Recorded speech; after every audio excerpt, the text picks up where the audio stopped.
검찰이 페놀이 포함된 폐수를 무단 배출한 혐의로 현대오일뱅크와 전 대표이사 등을 기소했습니다. 지역사회에서는 경영진 사퇴와 배상금 지급 등을 요구하고 있습니다. 간접 흡연 피해를 막기 위해 지정된 금연 아파트에서 실제 단속이나 관리가 제대로 이뤄지지 않고 있는 것으로 나타났습니다. 금연 구역에서 담배를 피운 흔적도 곳곳에서 발견됐습니다. 태안 지역 택시 요금이 4년 만에 인상됩니다. 기본 요금이 3,300원에서 4,000원으로 오르는데 태안군은 택시 경영난 악화와 물가 상승 등에 따라 요금이 인상됐다고 밝혔습니다. 올해 태안 지역 해수욕장을 찾은 피서객이 모두 160만 명으로 집계됐습니다. 지난해보다 10% 정도 늘어났지만 긴 장마와 또 태풍으로 코로나 이전 수준을 회복하지는 못했습니다.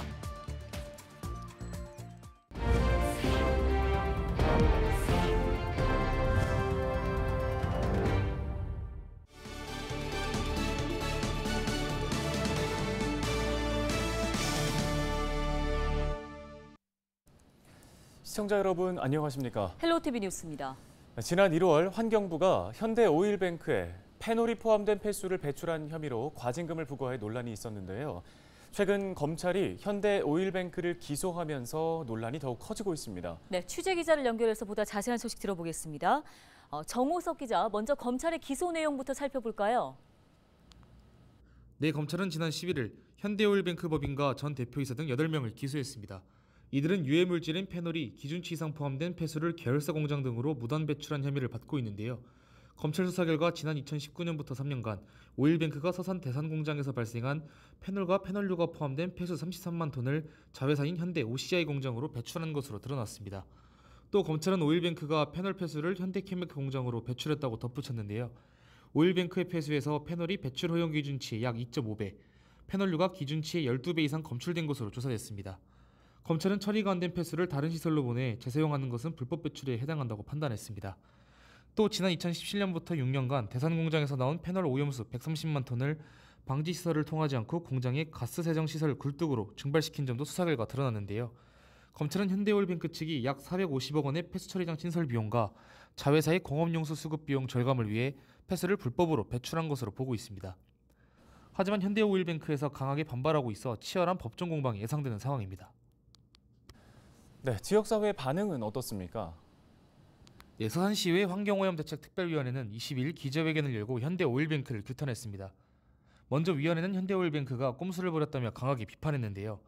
공무원이 현장 점검을 나오거나 악취 민원이 발생하면 불법 배출 폐수 밸브를 잠깐 차단하고 깨끗한 물을 투입했다는 겁니다. 또 페놀은 특정 수질 유해물질로 인체에 직간접적으로 위해를 줄 우려가 있는 물질이라며 서산 시민의 건강과 생명이 위협받았다고 강조했습니다. 위원회는 현대중공업그룹 경영진의 사퇴와 재발 방지 사약을 요구했는데요. 또 과징금을 빠르게 징수해 시민건강 역학조사와 배상금 등으로 사용할 수 있도록 서산시로 환원해야 한다고 주장했습니다. 먼저 18만 시민에게 진정어린 사과를 하십시오. 예상되는 피해에 대한 조사 계획과 배상을 약속하십시오. 본 특별위원회는 이 사건이 마무리될 때까지 최선을 다하여 그 역할을 다할 것입니다. 네, 오늘 소식은 여기까지 듣겠습니다. 보도국 정호석 기자였습니다. 다음 소식입니다. 금연 아파트 들어보신 적 있으신가요? 간접 흡연 갈등을 줄이고 금연 문화를 확산하기 위해서 각 자치단체에서 금연 아파트를 지정해서 운영하고 있는데요. 네, 그런데 지정만 됐을 뿐 단속이나 관리는 제대로 이루어지지 않고 있었습니다. 입주민들의 피해를 호소하고 있는데요. 이미정 기자가 현장 취재했습니다. 당진의 한 아파트. 계단에서 흡연하지 말아달라는 주민 호소문이 붙어 있습니다. 호소문이 무색하게 바로 옆 창틀에는 담배꽁초가 이리저리 끼어 있습니다. 이곳 지하주차장도 금연구역 중 한 곳인데요. 지금 보시는 것처럼 누군가 담배를 피는 적이 남아 있습니다. 금연구역 안내문이 붙어 있지만 자동차 아래에는 담배꽁초가 널브러져 있습니다. 대놓고 담배를 피운 흔적도 어렵지 않게 찾아볼 수 있습니다. 담배꽁초 피지 말고 담배꽁 내버리지 말라고 해도 그건 말 안 듣더라. 민원이 들어와도 관리사무소 입장에선 단속할 권한이 없습니다.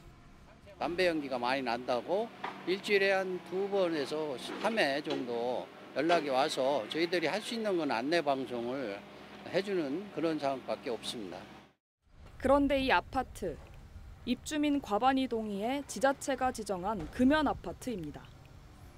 금연 아파트는 복도와 계단 등 공용 공간에서 흡연하다 적발되면 지자체가 과태료 5만 원을 부과합니다.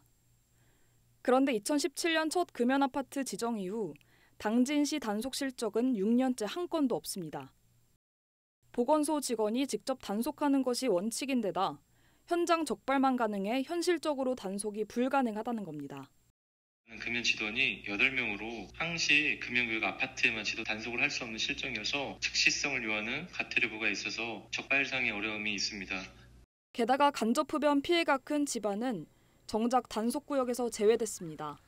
가정 내 금연하도록 해줄 그런 법이 있으면 좋겠지만 그건 현실적으로 불가능한 거기 때문에 지자체나 중앙정부 차원에서 이런 문제를 해결하기 위해서 금연 아파트가 지정이 된 곳에 이런 제품들을 설치해 주시면 주민들이 자발적으로 지정한 금연 아파트.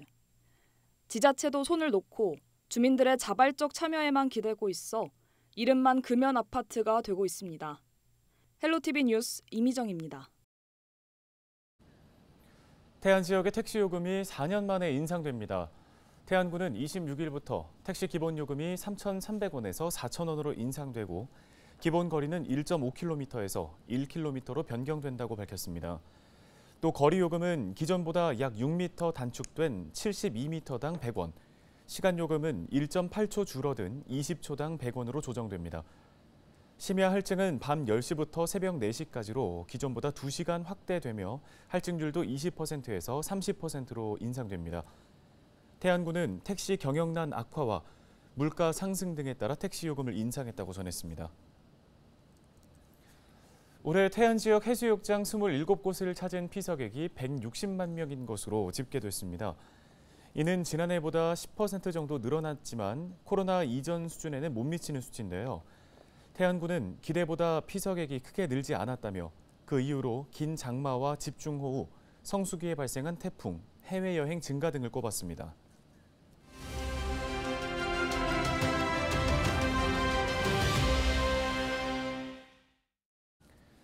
당진시가 8월 23일부터 예초기 안전사용 교육을 진행한다는 소식입니다. 네, 당진시 농업기술센터 김형겸 농업기계팀장 전화 연결돼 있습니다. 안녕하십니까?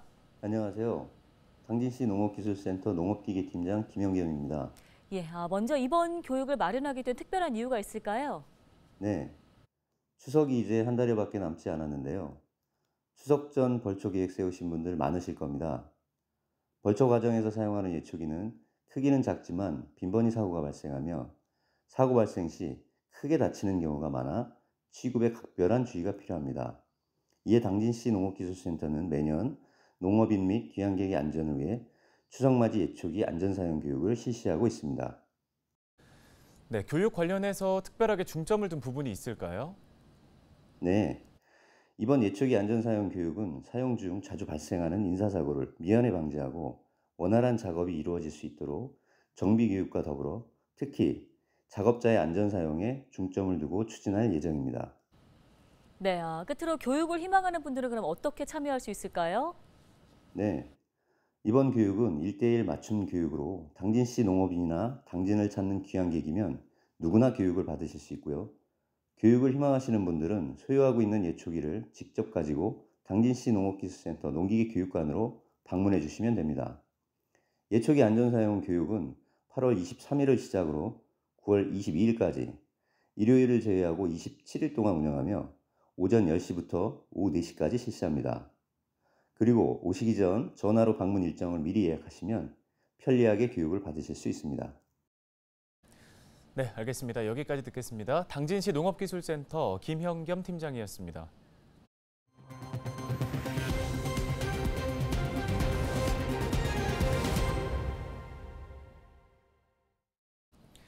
천안에서 구급차와 승용차가 충돌해 한 명이 숨졌습니다.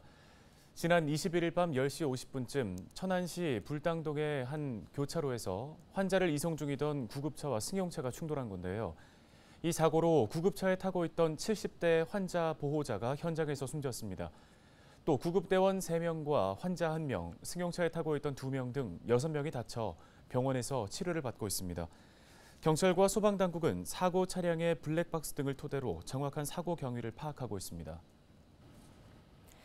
충남도와 서산시, 대산공단 4개의 기업이 서산 국가산업단지 신규 지정을 위해 머리를 맞댔습니다. 이들은 22일 대산 임해 지역 신규 국가산업단지 지정을 위한 회의를 열고 세부 추진 전략 등을 논의했는데요. 충남도와 서산시는 충남연구원의 연구 용역이 마무리되는 대로 중앙부처에 국가산단 지정을 요청할 계획입니다. 서산 대산은 국내 3대 석유화학단지이지만 국가산단이 아니어서 각종 정부 지원을 받지 못하고 있습니다. 충남도와 육군 제32보병사단이 군 작전과 재난 때 드론 영상을 실시간 공유하기로 했습니다. 이들은 22일 도청 상황실에서 업무 협약을 맺고 드론 영상 공유 체계를 마련하고 공조를 강화하기로 했는데요. 구체적인 영상 정보 제공 조건은 통합 방위 사태 선포와 테러 발생, 재난 재해 상황 등입니다. 김태형 충남도지사가 소상공인 금융지원 사업을 적극적으로 홍보해달라고 관련 단체에 당부했습니다. 김 지사는 소상공인 관련 단체와 간담회를 갖고 지난 3월부터 1조 원대 자금을 지원하고 있다며 이같이 말했습니다. 또 금융지원은 기존 3천억 원에서 5천억 원으로 늘리고 연 3.3% 이자도 지원하고 있다며 적극적인 홍보가 필요하다고 강조했습니다. 서산시가 주민 10,000명에게 군 소음 피해 보상금 25억 원을 지급했습니다.